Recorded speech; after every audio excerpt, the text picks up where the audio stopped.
চট্টগ্রামে জুলাইয়ের তুলনায় অগাস্টে ডেঙ্গু রোগী বেড়েছে 53 ভাগ।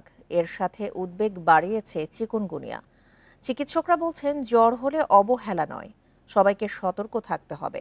আক্রান্তদের দেশি ফল ও পুষ্টিকর খাবার খাওয়ার পরামর্শ দিয়েছেন।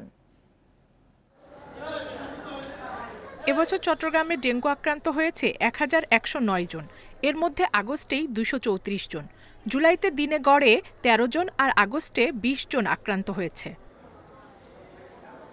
জানুয়ারি থেকে জুলাই পর্যন্ত চিকুনগুনিয়ায় আক্রান্ত হয়েছে 1044 জন, এ মাসেই 778 জন। তবে পরিস্থিতি এখনো নিয়ন্ত্রণে রয়েছে বলে দাবি স্বাস্থ্য বিভাগের। তবে জ্বরের ধরন ও উপসর্গ পরিবর্তন নিয়ে চিন্তা রয়েছে বলে জানান চিকিৎসকরা। জ্বর হলে অবহেলা না করার পরামর্শ দেয়া হয়েছে।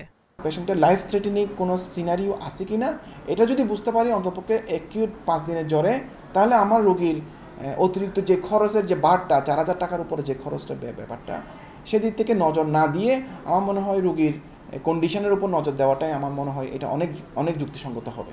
সিরিয়াস একটা ডেঙ্গুর প্রকার, এই জন্য ওই রোগীগুলো দ্রুত খারাপ হয়ে যায় এবং আইসিইউর প্রয়োজন হয়।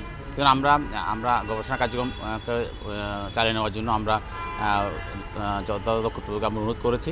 এবছর চট্টগ্রাম নগরীতে ডেঙ্গুতে মারা গেছেন 14 জন। Independent news.